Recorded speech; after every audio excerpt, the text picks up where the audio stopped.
Now where could my pipe be?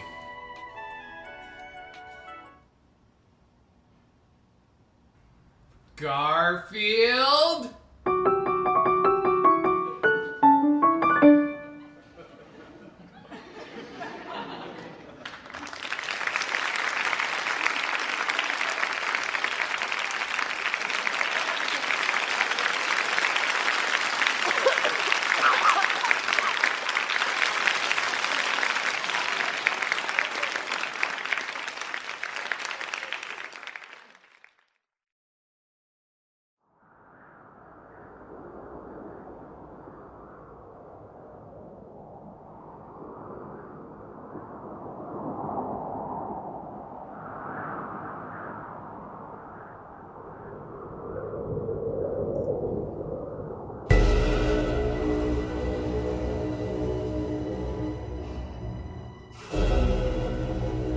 When I was 18 years old, I saw for the first time in my life, I saw a vision of clarity. I saw a comic strip, a 3-panel comic strip that, though simple as it seemed, changed me, changed my being, changed who I am, made me who I am, enlightened me. The strip, Garfield. The comic strip was new, no more than maybe a month and a half since inception, since coming into existence. And there it was before me in print. I saw it, a comic strip. What was it called? Garfield. The story here is of a man, a plain man. He is John, but he is more than that. I will get to this later.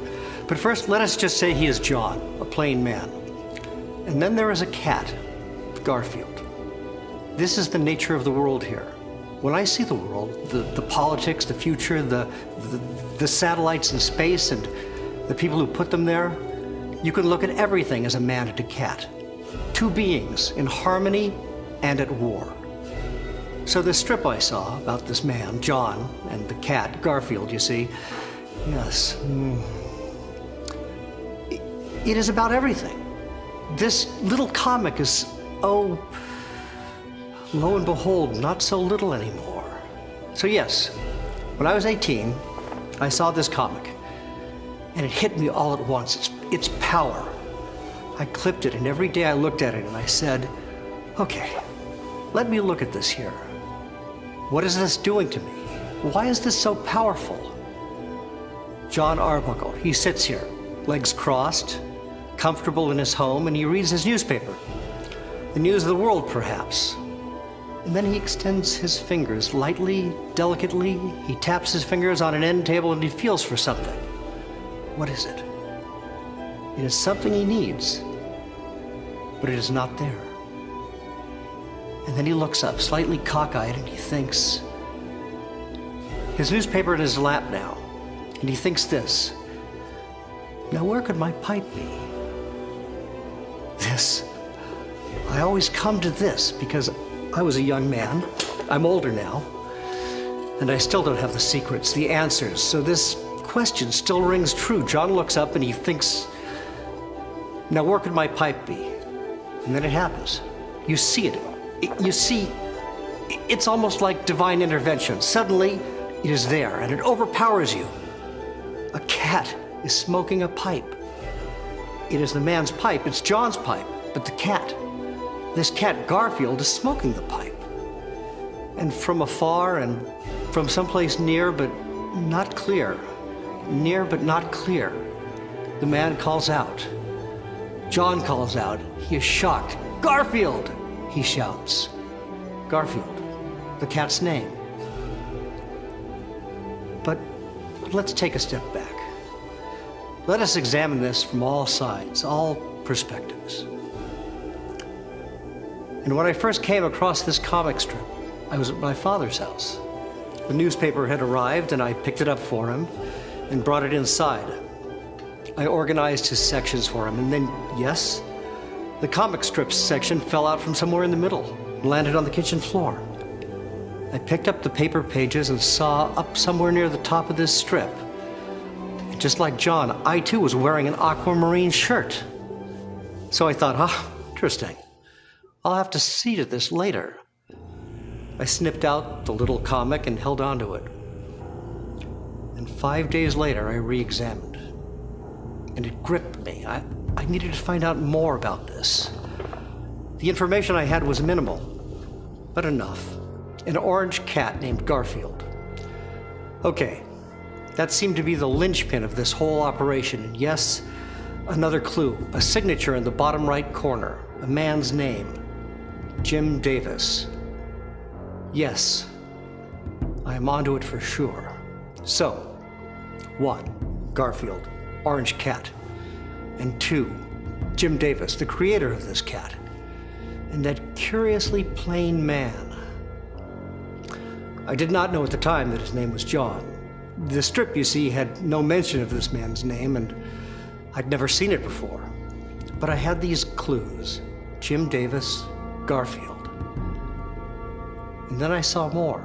I spotted the tiny copyright mark in the upper left corner. Copyright 1978 to... what is this? Copyright belongs to a Paws Incorporated. I used the local library and mail services to track down the information I was looking for. Jim Davis, a cartoonist, had created a comic strip about a cat, Garfield, and a man, John Arbuckle. Well, from that point on, I made sure I read the Garfield comic strips, but as I read each one, as each day passed, the strips seemed to resonate with me less and less. I sent letters to Paws Incorporated, long letters, pages upon pages, asking if Mr. Jim Davis could somehow publish just the one comic over and over again. It would be meditative, I wrote. The strength of that. Could you imagine? But no response. The strips lost their power, and eventually I stopped reading, but I did not want my perceptions diluted, so I vowed to read the pipe strip over and over again. That is what I call it, the pipe strip. The pipe strip. Everything about it is perfect. I can only describe it as a miracle creation. Something came together. The elements aligned. It's like the comets, the cosmic orchestra that is up there over your head.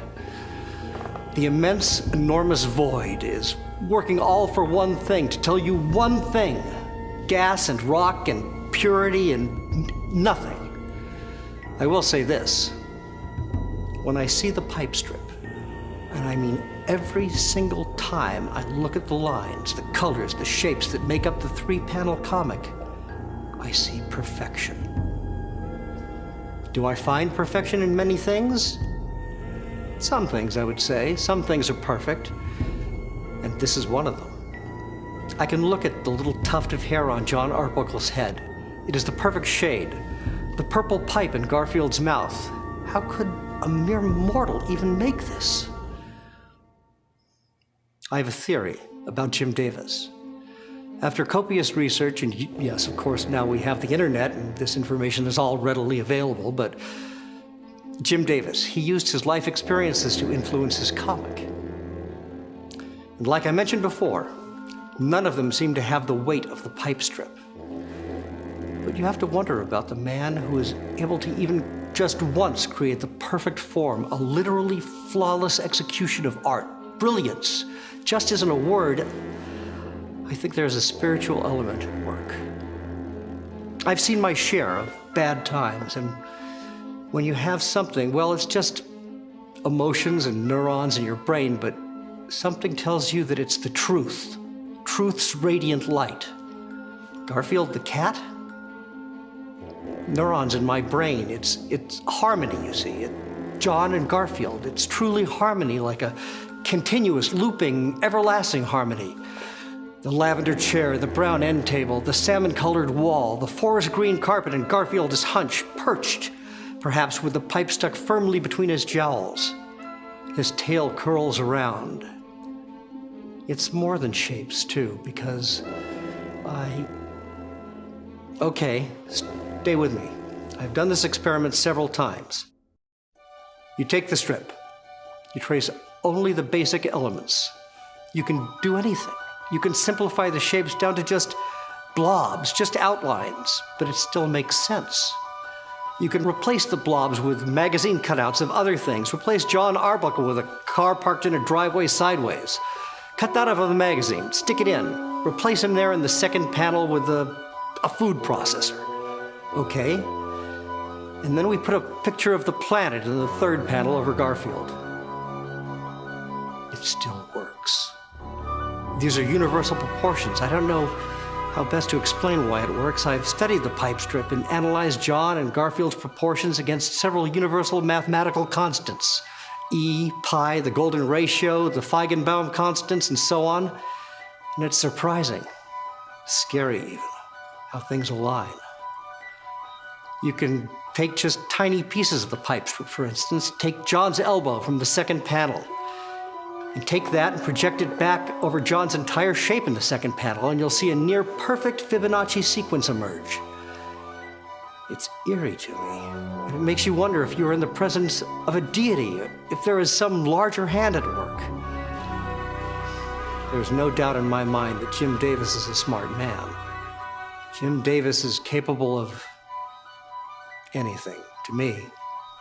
He is remarkable. But this is so far beyond that. I think we might see that this work of art is revered and respected in years to come. Jim Davis is possibly a new master of the craft, a genius of the eye. They very well may say the same things about Jim Davis in 500 years that we say about the great philosophical and artistic masters from centuries ago. Jim Davis is a modern-day Socrates or Da Vinci, mixing both striking visual beauty with classical, daring, unheard-of intellect. Look, he combines these things to make profoundly simple expressions. This strip is his masterpiece. The pipe strip is his masterpiece. And it is a masterpiece and a marvel. I often look at Garfield's particular pose in this strip. He is poised and statuesque, and his cat stare is reminiscent of the fiery gazes often found in religious iconography. But still his eyes are playful, lying somewhere between the solemn father's expression in Rembrandt's Return of the Prodigal Son and the coy smirk of Da Vinci's St. John the Baptist. His ears stick up, signifying a piqued readiness. It's as if he could at any moment pounce. He is, after all, a close relative and descendant of the mighty jungle cats of Africa that could leap after prey. You could see the power drawn into Garfield's hindquarters, powerful haunches indeed. The third panel. And I'm just saying this now, this is just coming to me now. The third panel of the pipe strip is essentially a microcosm for the entire strip itself. All the power dynamics, the struggle for superiority, right? Who has the pipe? Where is the pipe? All of that is drawn, built, layered into Garfield's iconic pose here. You can see it in the curl of his tail. Garfield's ear whiskers stick up on end, the smoke billows upward, drawing the eye upward. Increasing scope. I'm just amazed, really, that after 33 years of reading and analyzing the same comic strip, I'm able to find new dimensions. It's a testament to the work. For 6 years, I delved into tobacco research because, can a cat smoke? This is a metaphysical question. Yes. Can any cat smoke? Do we know? Can just Garfield smoke? The research says no. Nicotine poisoning can kill animals, especially household pets. All it takes is the nicotine found in as little as a single cigarette. Surely John's pipe holds a substantial amount of tobacco. And it is true that pets living in the homes of smokers are nearly 25% more likely to develop some form of cancer, most likely due to secondhand smoke. But these are facts of smoking and its tolls on our world. But after visiting 2 tobacco processing plants in Virginia and the Philip Morris cigarette manufacturing facility, I came no closer to cracking the meaning. I was looking for any insight. A detective of a homicide case has to look at every angle. So I'm always taking apart the pipe strip. I focused on every minutia, every detail of this strip. John Arbuckle's clothing, I have replicas. I'm an expert in textiles. So you see, this smoking thing was a hang-up for me. What was the statement here? Until, and this is key, this is the breakthrough. The pipe is not a pipe, really. Obviously, there is symbolism at work here. I saw that from the beginning, and I looked at the literal aspects of the strip to gain insight into the metaphors at play. I worked at a newspaper printing press for 18 months in the late 1980s. I was learning the literal to inform the gestural, the subliteral, the in-between. John reading the newspaper means so much more than just John reading the newspaper. But how could you ever hope to decipher the puzzle without knowing everything there is to know about newspapers? Okay, for example, John holds his paper up with his left hand, thumb gripping the interior. I learned that this particular grip here is the newspaper grip of 19th century aristocrats. And this aristocrat grip was a point of contention that influenced the decision to move forward with prohibition in the United States in the early 20th century. So John's hand position is much more than that. It is a comment on class war and the resulting reactionary culture. But I didn't know about the aristocratic newspaper grip until I came across some microfiche archives at the printing press. It's about information. You have to take it apart. And the breakthrough on a smoking cat came late. Just 8 years ago, actually. A smoking cat is an industry term. It's what the smoking industry calls a tattletale teenager who tells on his friends after they've all tried smoking for the first time. And it is actually a foreign translation, bastardization of the term smoking rat. But the phrase was confused when secret documents went back and forth between China and America. These documents are still secret. And the only reason I know about the term is because I know a man, my friend. Let's call him Timothy. Yes, it's a fake name for his protection. Timothy worked for Philip Morris for 16 years, and he had seen the documents. When he told me, it was an aha moment. And he said, but how? How could this cartoonist, Jim Davis, know about this obscure term from the mid-70s used exclusively by a few cigarette companies? This is still a mystery to me. But I connect the dots by noting Jim Davis's childhood experiences on a farm. He must have seen something. What could it be?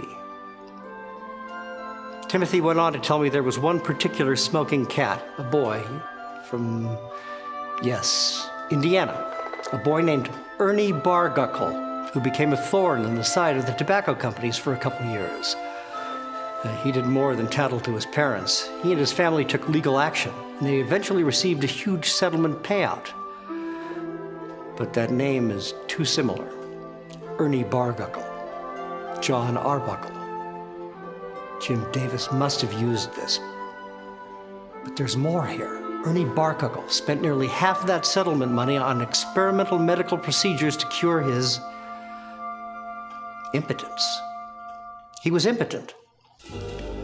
So he was a smoking cat with a metaphorical pipe that did not work. Are you starting to see the layers here? This is exciting stuff. You start to get a whole picture here, and it informs the work. It's just remarkable.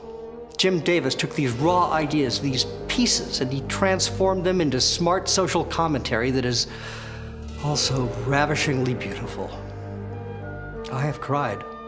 I've cried over this piece. It just gets into my soul. I try to explain this to people. I have the newspaper articles about Ernie Barguckle. People have fought me on this. They don't see it, or they are close-minded. How can a comic strip about a cat smoking a pipe mean any more than that? But it is more. And when I feel spiritual or start to think existentially, I still see this comic. Here is something from 1981 that I wrote in thinking about the implications of this trip. This is just an excerpt here.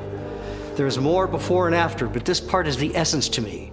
If a comic about a cat smoking a pipe can be the only thing in the universe, then maybe this is the strongest evidence for that.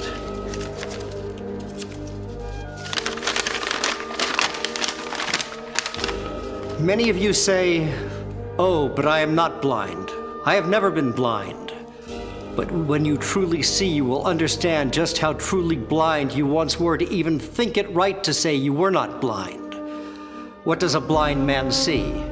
Blackness, darkness, blankness, black darkness, dark blankness, the absence of things, quite literally no thing, no things, nothing, nothings. So you see nothing, and I bring you into the light. A cat has your pipe. You've been blind. Do you understand this? The cat has your pipe. You can't fully immerse yourself. You don't have the light. You don't have the radiance, the radical light, the radically radiant light of truth and truth's belonging love and nature of light and loving, truthful radiance. So don't be bold and make bold statements. I know of you. The cat has your pipe. The cat has your pipe. Remember that. That writing, well, it's kind of rough. Kind of an early 80s feel. And I see that, but I'm still proud of it. Sometimes I imagine that it is the editorial column in the newspaper Jon Arbuckle is reading. It's an exercise in recursion. It's like a vortex opens up. It's like you hold two mirrors up to each other. One is reality and the other is a cartoon strip. Let's see here. Oh yes, I must bring this up because I think surely Jim Davis is again speaking on multiple levels by including the details set before us in the comic. Notice the glimpse of Jon Arbuckle's foot in the first panel. The size of the shoe would indicate that maybe the man just has small feet. But a deeper investigation takes us to the foot-binding rituals of certain Asian cultures. Inflicted usually on women for the desire of men, this practice was incredibly painful and crippling. Aha! Mr. Davis is here presenting us with a man, or rather, man, who engages in foot binding, a body modification for women on top of being without his pipe or impotent. This is a man facing extreme inner turmoil. The panels tell that story subconsciously. Notice the background wall shading of the first panel points inward toward Jon in the second panel. And the sharp, tapered end of the purple pipe in the third frame also points at Jon in the second panel, inward. The eye is drawn to the center panel. You can connect these points and draw a triangle across the panels, and this triangle will align with the reoriented points of Jon's collar. This is majestic artwork. And to uncover this hidden order is bliss like I've never known. Comfort in an empty world. I can't help but read the thought bubble again and again. Now where could my pipe be? Now where could my pipe be? It is a profound question. Why am I here? What is my purpose? It is reflection and self-examination here. It is facing the dust, the misery of a cold, careless universe. You can feel the weight of it. Now where could my pipe be? One imagines the author Jim Davis nearly teetering on the edge of insanity, his rationality, his lucidity hovering over the void, and he seeks the truth. You can see it in the line quality of the drawings, the thoughtful, controlled outlines mixed with the occasional chaotic scribbles that lurk in the shadows and Garfield's dark stripes. It's almost as if Garfield is chaos himself. Yes, he is the embodiment of chaos. Disorder, hatred, fear, thievery, death, destruction, desolation. These are the things Garfield represents. He stole the pipe. He sits with his back to Jon, Garfield. Garfield, this chaos cat Garfield has turned his back on everything, everyone. One recalls the great existential forces in literature. Camus, Meursault, Kafka's Gregor Samsa, or Sartre's Antoine Roquentin. Garfield the cat sees the hopelessness of life, which... yes. This is why Jim Davis has chosen smoking. It represents a recklessness, a disregard for what some would define as the beauty of life. Garfield may die from the nicotine. He may not. He defies life. He sits defiant, saying nothing, but looking as if he could say, "Then let me die." It does not matter. It does not matter. And we are faced with this. Could John behave the same? Is John the glimmer of hope? He seems to be unsure. Again, his question. Now, where could my pipe be? Indicates that he is wrestling with his own existence. The center panel centers the issue, and again, this harkens to many of the great religious works of art. I'm talking about the pipe strip in relation to religion. It's interesting to assign the roles of God and anti-God, or as many know him to be, the devil, or on a much larger scale, simply the forces of good and evil. Garfield, the thief cat, evil and malicious. He is the devil, placed to the right. And note the two forms of John. The John on the left, still innocent, still draped in the delight of the lack of knowledge. He is the humans in the Garden of Eden. He feels for his pipe, but he has yet to eat from the tree. And Garfield, the sinister serpent. And notice how Jim Davis has framed this. The center John is locked in a struggle between his innocence and knowledge of the truth, knowledge of the existence of evil. It is stunning. The great struggle, the struggle that transcends time. And Jim Davis floats over all of this as creator, God of sorts, in his own right. And he presents this cautionary message to us all. It is as if he is speaking from high, and he is saying unto our awaiting ears, "Where will you be when the cat reveals himself?" I can tell you where you'll be. You will have a choice. You can face endless suffering and eternal misery. You can be forced and beaten down with barbarians who claw at each other just for a view of salvation. They'll tear your eyeballs out and rip your gizzards from end to end. They worship this cat, this false idol, this evil, horrible cat. Do not be seduced by the cat in the pipe. Garfield, thy name is a mark of the demons of hell. Something like this, and to those listening, it is a stark reminder to follow the path of the first panel, John. Be humble, be grateful. Honor the law and honor thyself. Be true and be good, and no harm will come to you. Pray for salvation, it will be granted unto you. Be like John Arbuckle as he lowers his head. Be like John Arbuckle as he lowers his paper, as he turns his head. Bow with John Arbuckle and praise unto the Creator, Jim Davis, and banish Demon Garfield from your life. So what is all this? What am I saying? Aha. What does all this mean? Why is this one comic strip so important to me? And why do I feel the need to share this? Obligation. I have an obligation to you all. This is redemption. This is a belief in redemption, a sacrifice of all the obvious trappings of this false modern life. Look at the simplicity in this strip, in the pipe strip. Look at the simple clothes John wears. Look at his simple, basic furniture. No adornments on the wall. Even the very pipe his cat Garfield stole, it is a plain, modest pipe. And I have adapted this way of life. It speaks to me. In our times, well, you don't need me to point out the hyperbole of our times. You have children being born 8 or 9 at a time. You have more money spent on a single Hollywood movie than some nations can spend feeding their starving people. Torture, distrust. Look around you, it's overwhelming. What can you contribute? And every day I look in the mirror and I hold this comic up to the mirror and I look into the mirror and at this little comic strip. Be humble, be thankful, It is a reminder. Be respectful.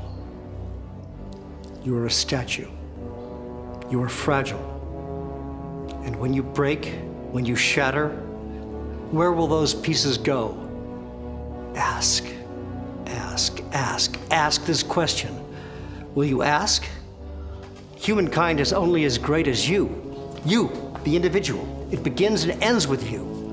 You must treat this expedition, this search, this life with a reverence and intensity found only in the smallest sticks, the littlest leaf, the tiniest stone, the most minuscule grain of sand on a beach of billions. This is the secret. Do you want the pipe? Do you want to know where the pipe has gone? You ask yourself. You ask. You ask. You ask.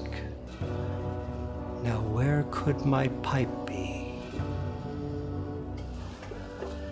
When I was a young man, remember now, I first saw this comic when I was 18 years old, ages ago. But I was youthful, vibrant. For weeks I denied that a comic strip was having such a profound effect on me. I was much like Jon Arbuckle. In this middle panel, he says, "Now where could my pipe be?" You can look into his eyes, his half-lowered eyes, and think to yourself, "Now, surely, Jon, surely you cannot be this naive. This is nothing new for you." And if you've read more of the Garfield comic strips by Jim Davis, you'd understand what I am saying now. Garfield the cat does things like this all the time. He will take things from Jon, food, items, anything. This is his very nature.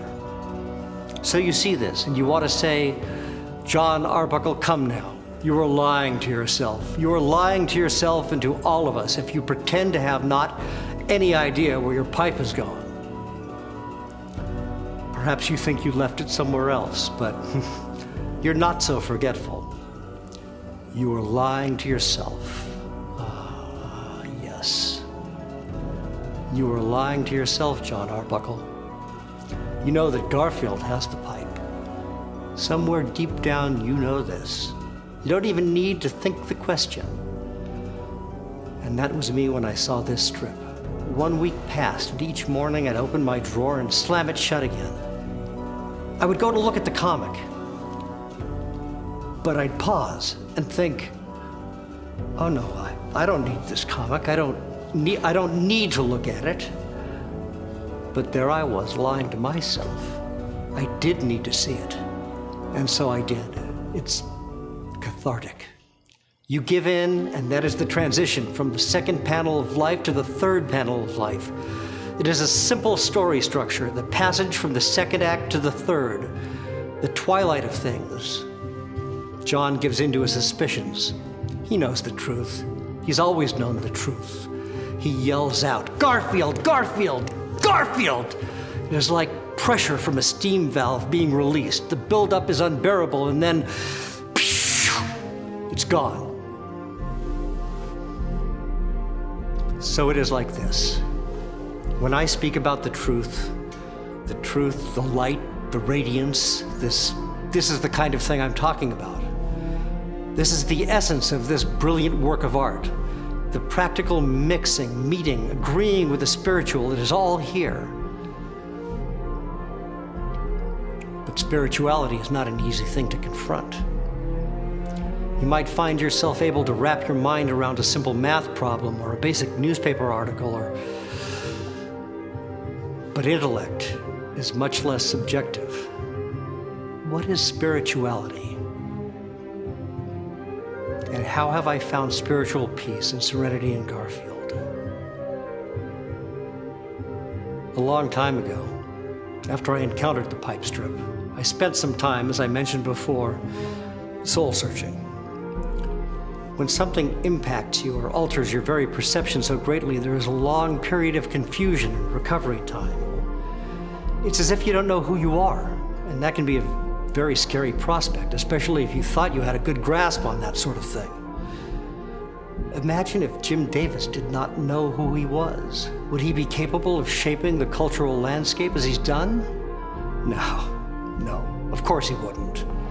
And how about his characters? John. What if Jim Davis suddenly woke up and didn't know who John was? What if he couldn't make the informed decisions to accurately depict Garfield's personality because he could no longer specify or demarcate the boundaries of Garfield's behavior? What kind of comic would that be? You see? So draw the parallel. I saw this comic, and yes, I was disoriented. And if I didn't reconcile this issue with myself, what kind of person would I be? Undoubtedly dire circumstances, but remember, this was not a math problem. This was not an article. This was not something I could just figure out. And as skeptical as I was, I realized that faith and spirituality were avenues that required exploring. At first, I tried long nights reading Garfield by candlelight or aromatic meditation settings while thinking of Garfield, but nothing snapped. Nothing clicked. I still felt lost. But I kept it up. I hired a shaman and a young personal yogi, Sikh guru, Avram Dav Singh Sahib. I pushed and pushed, determined to find myself. And then a miracle happened. Upon retrieving my morning paper to clip the Garfield comic, I noticed a young girl selling lemonade 2 houses down. She sat occupied at her stand. She had no customers in sight, so I approached and saw that she was coloring. I looked at her drawing. 3 rectangular boxes, a man in a blue shirt, an orange cat. I knew what this was. Even in her crude scribbles, I knew exactly what this was. She was drawing a Garfield comic. I looked at her words and I saw that in her strip, John asked Garfield to retrieve a newspaper. Funny, since I've done just that for myself. Garfield is sarcastic, but agrees to it. He returns and calls John Sahib.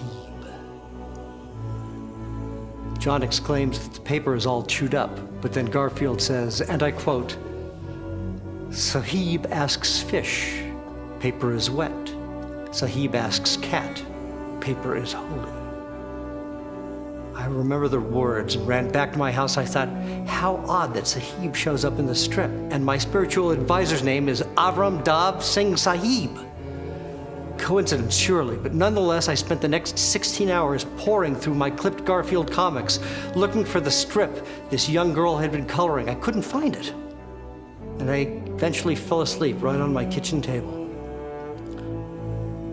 The next morning, I retrieved my paper again and I clipped the Garfield comic. The date was July 12th, 1983, and there it was. The Sahib strip in all its glory. The girl had been drawing the next day's strip. Well, I ran right out of my house. I ran back to where she was, but she was gone, and in place of the lemonade stand was a for sale sign. They'd moved out. I rushed back to my house to call Avram, but I was informed that he'd moved away as well. I reeled for several hours, then it all connected for me. It was meant to be. It was meant to be this way. Jim Davis, John, Garfield. It was always meant to be this way for me. They move to the forefront and everything else fades away. Everything else, the girl, the lemonade stand, Avram's Dav Singh Sahib, it all existed to show me the way, and when I'd found the way, everything else melted away. It was a beautiful miracle. And in July 1978, the day I first saw the pipe strip, was the first day of my life. Then that day, July 12th, 1983, was the second day of my life. I've never looked back. Garfield has transformed me, and I am a man born anew because of Garfield. When I was in my mid-30s, I was interviewed for a documentary. It was a documentary on the subject of cat behavior. Now, I have had cats my whole life. I I have 3 cats now, and at the time of this documentary interview, I had 4 cats. I sat down for the interview and was joined by a veterinarian who specialized in feline. Dr. Carolyn Wilmans was her name, I believe. And the doctor discussed color blindness in animals and how it affects their behavior. She specifically brought up the fact that cats are red-green colorblind. They can see colors, but they can't tell the difference between red and green. And look at the color choice in this strip here. Garfield sits on a green floor behind a pinkish-red wall. I heard this and I immediately pulled a copy of the comic from my wallet to show to the doctor. I moved so fast, I'm sure I nearly scared her. I pointed at the paper and said, like this, look at this here, this cat, Garfield, he's colorblind, he must be. That must be the answer here. Like this. As overexcited as I was, I managed to take in her response. She said, yes, a cat in this room would have a hard time differentiating the wall from the floor. Add to that cat's known spatial confusion, and you have the makings of a cat rage room. Now, she informed me this isn't exactly common knowledge among cat owners, but a seasoned cat owner or someone particularly perceptive will have picked up on it. So what's incredible here is not only is Garfield's behavior symbolic of the devil and all the evil constructs in the world, but also it is rooted in science and scientific fact. Look at that. You cannot spell fact without cat. Just a little joke there. Just some wordplay, but getting back on track. And you can't spell track without cat. Okay. I digress. I gotcha. Enough kidding around. It is established here that Garfield is in a rage, an ultimate rage of fury and hatred caused by colorblindness. We know the what. We know the why. But let us examine the how. The how of his rage is particularly interesting here. We've looked at his posture and called it powerful, in control, statuesque, etc., etc. Composed rage. It's peculiar, and I've talked to a number of psychologists and psychiatrists and even a couple of anger management therapists about this concept. Could we see the same kind of behavior in a human?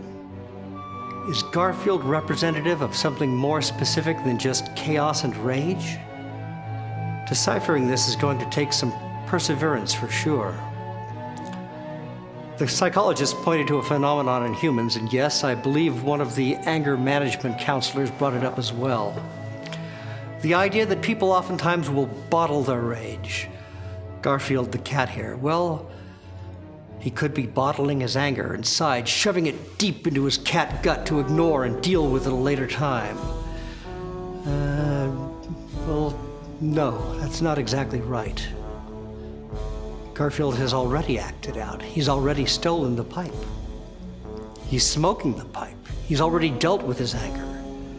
He's already lashed out. So psychologically, what is going on here? What is this cat doing, and how does it impact his owner, John Arbuckle, psychologically? Well, Garfield is angry. He is acting on his anger.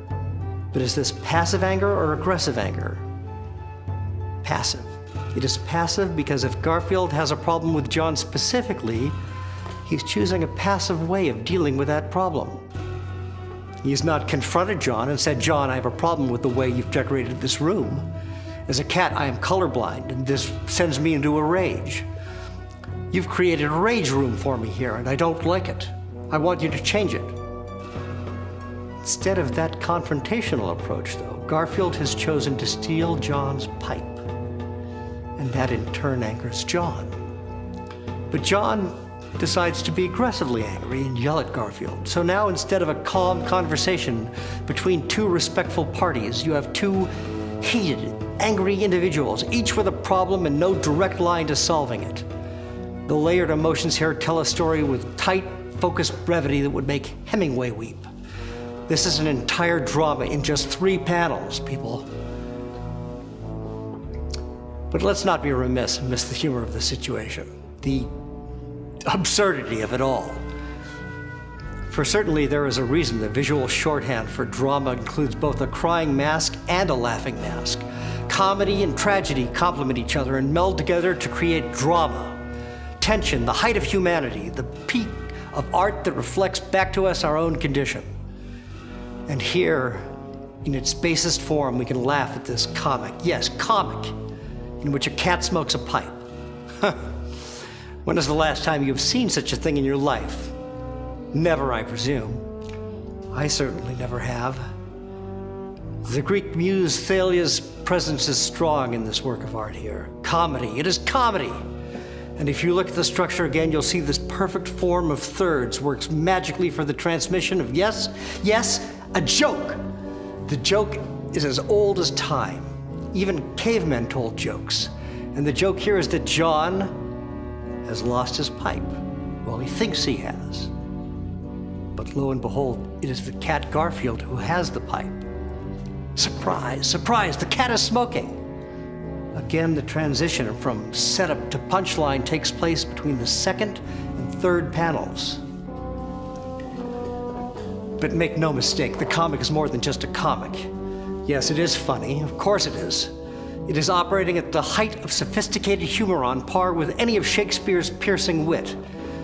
On the one hand, Garfield the comic with John the man, humor is art. The other hand, Garfield comic with John the man, riveting, drama. As with everything, it is tension and release, a cycle. I keep returning to this idea because it is so omnipresent. Yes, you could, and yes, I have done this on more than one occasion. You could print this comic strip on a giant piece of paper. The dimensions would be something like 34 inches by 11 inches. Now tape the ends together with the comic facing inward. Stick your head in the middle of this Garfield comic loop and read. Start at the first panel. John is reading the newspaper. He feels for something on the end table. Second panel, he sets the newspaper down. Something is not right. Now, where could my pipe be, he thinks. And then the payoff. The third panel. Garfield has John's pipe and is smoking it. But the paper is in a loop around your head so that you can see that once again John is in his seat reading the paper. And so on and so on. You could literally read the comic strip for eternity. I've spent many a relaxing Sunday afternoon reading this strip over and over. I'm reminded of the Portuguese death carvings, which always begin and end with the same scrawled image. So this idea of repetition, and the beginning being the end, and the end being the beginning, it's not new. It is an ageless tradition among the best storytellers humanity has ever offered. And I'm not wrong to include cartoonist Jim Davis in that exalted set for this particular strip alone. I'm not foolish enough to deny that great art is subjective, divisive even, and that some people see this Garfield comic and shrug with no real reaction.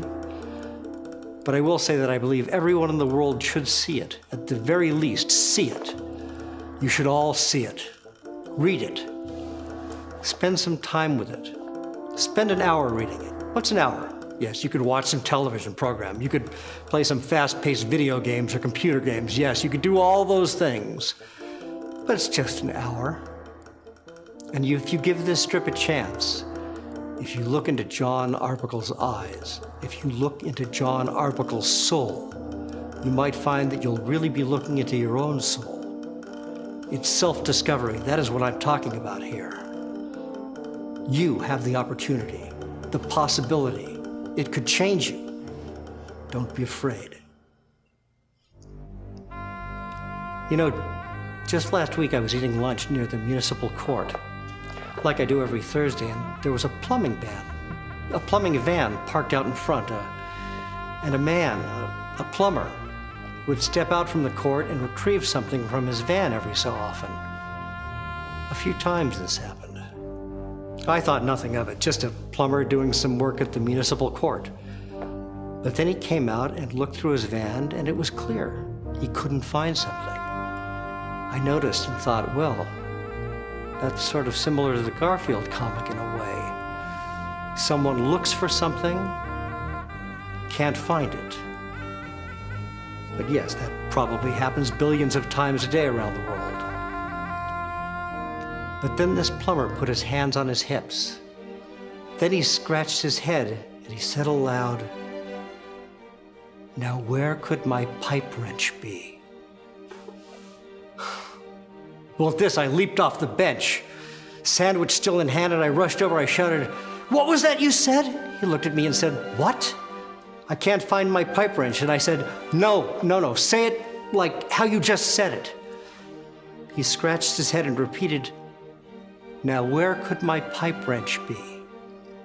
I slapped him on the back and said, "Garfield!" He looked so confused, so I said it again. Then I said, "Your orange cat took it." And I laughed and laughed. And he smiled and went back into the courtroom. I walked away knowing that the plumber and I, two complete strangers, bonded over this Garfield comic. You see, life imitates art and becomes a common ground.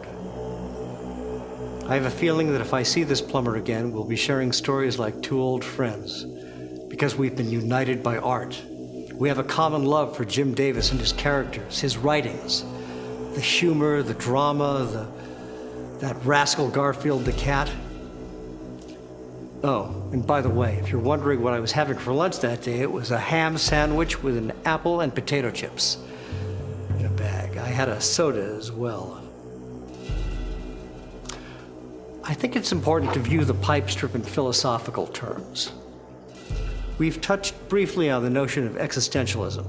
That theme is very prevalent in this strip. Garfield is, in fact, a modern existential anti-hero.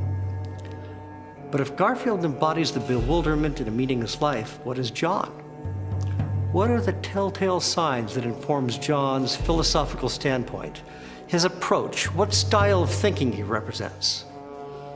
John is depicted as being grounded in the material world, a world of things. He is surrounded by objects, and he touches these objects. He interacts with them. The newspaper, the end table, the chair, his clothes, all these physical things make up John's world. In some sense, even his cat Garfield is an object to him, a thing. The first ideology that comes to mind when thinking of objects in the tangible world is pragmatism. Is John Arbuckle a pragmatist? His beliefs stem from a useful, coherent view of his environment. A sort of cause and effect understanding of his world helps him. A, deduce that his pipe is missing, and B, catch his cat Garfield using the pipe. This kind of empirical and logical thinking lends credence to the idea that John is indeed a pragmatist. Although it is hard to entirely ignore the rest of the Garfield comic canon. While Garfield is consistently anarchic and embraces the chaos and absurdity of life, John Arbuckle exhibits an erratic, unpredictable mix of philosophical behaviors. At times he is borderline, delusional, an idealist, an almost slap-happy version of Don Quixote. Other moments he is rigid, nearly to the point of being obsessive, somewhat like a structuralist, and certainly has streaks of sarcasm and negativity that might classify him as a skeptic.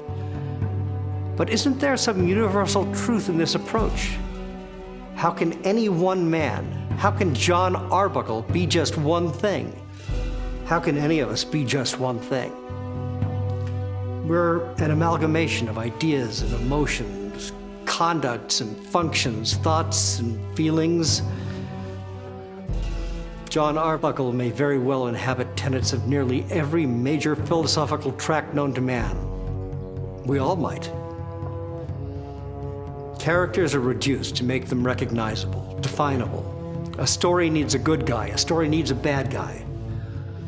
But rarely is one person defined in such black and white terms. Even Garfield, with all his bad behavior, Machiavellian motivation, and general ne'er-do-well attitude, can be kind and thoughtful. You just have to find that rare strip.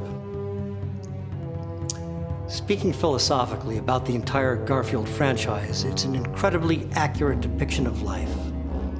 Its bold lines and bright colors are merely a facade, a red herring, a lie. This cartoon is not a cartoon at all. It is not caricature. It is not caricature despite adopting caricature as its visual style and tone. But I don't really like to speak in broad, sweeping generalizations about Garfield. The comic has been running for over 30 years, and to try and boil that all down is just, well, it's impossible. I think the only way, and any historian worth his salt will agree with me, is to look at individual moments, isolated instances, single comic strips. Can I discuss this one strip in the context of the entire run of Garfield? Yes, I do that just as a film historian might analyze one movie in relation to the history of all movies, or a war enthusiast might look at a single battle's impact on an entire war. The pipe strip is just an instance in lives of John Garfield. Perhaps John is not a pragmatist at all. Let's look at this again. Maybe John is exhibiting the traits of a rationalist thinker. His question, "Now where could my pipe be?" is a clue that his thought process stems from the early rationalist questions posed by René Descartes. The well-known quote, "I think, therefore I am," attributed to Descartes is applicable. Another close look at the strip and we see that Jim Davis chose to draw John thinking his question. "Now where could my pipe be?" John does not speak this question aloud. So Jim Davis is also exploring the mind-body duality. John's question operates on the level of a literal question, but it also examines the nature of reality. Jim Davis's epistemological approach tells us something about the human condition. John's thoughts remain the focal point of this strip. The comic is quite literally centered around his thought. Now where could my pipe be? This is his reality. This is where cognition and the power and function of the mind take over. As Plato believed, the body is just a shell for John Arbuckle. Yes, he can use his physical body to read his paper or cross his legs, but these inputs of touch, sight, hearing, etc., these senses are the triggers of the mind. As we see here, the mind is something greater. It is the originator of ideas, and ideas are forever, immortal. Immortality through thought, a major theme in literature and philosophy. And isn't that what Mr. Jim Davis himself has achieved? Will he live forever? The universe will continue to spread and spread outward, and entropy will turn a chaotic infinity into a homogeneous, controlled system. This will take billions of years, and in that time, humans will push technology to heights we can't imagine. We'll explore and inhabit space and occupy more and more of the universe, just as time allowed our ancestors to multiply in numbers and populate more and more of the earth. And as the specific people come and go, their physical bodies will be born and grow and die, but their thoughts will remain. And Jim Davis's comics, his glorious Garfield comics, are recorded ideas of his that will still be here. Even when the Earth is no longer inhabitable, and humanity has long since moved away to bigger planets, they'll carry with them a record we all keep. Mark my words. And look at what we've started. What is the internet? What is the online world if not a record? A never-ending feed of ideas, immortal ideas, forever placed in the ether of dualism. What is an idea? And where does it live? And how does it manifest itself? Can it live forever? Will it live forever outside of these physical husks of ours, our bodies? And John Arbuckle and Garfield started merely as thoughts, and they've become so much more. That old cliche rings true. They've taken on a life of their own. And life may not be what we think. Life brings to mind beating heart, breathing lungs, blinking eyes. But the real life is in our imaginations. And who better embodies the definition of imagination if not a simple man, a cartoonist who puts his ideas to paper so they may live on, that our children and our children's children and their children's children's children can access the wealth of ideas that have accumulated thus far. They will plug themselves into an information grid and they will have access. They will read every Garfield comic. 80,000 years from now, a child will see simple John Arbuckle reading a newspaper. He will feel around for something, but that something is not there. He will lift his head and think, now where could my pipe be? And Garfield will be smoking a pipe. And John will yell, Garfield! And what then? 80,000 years from now? The child reading this comic will smile. And that smile will transcend space and time and the physical limitations of this existence, whatever it may be. However many dimensions exist, there will always be Garfield. And there will always be its creator, Jim Daly.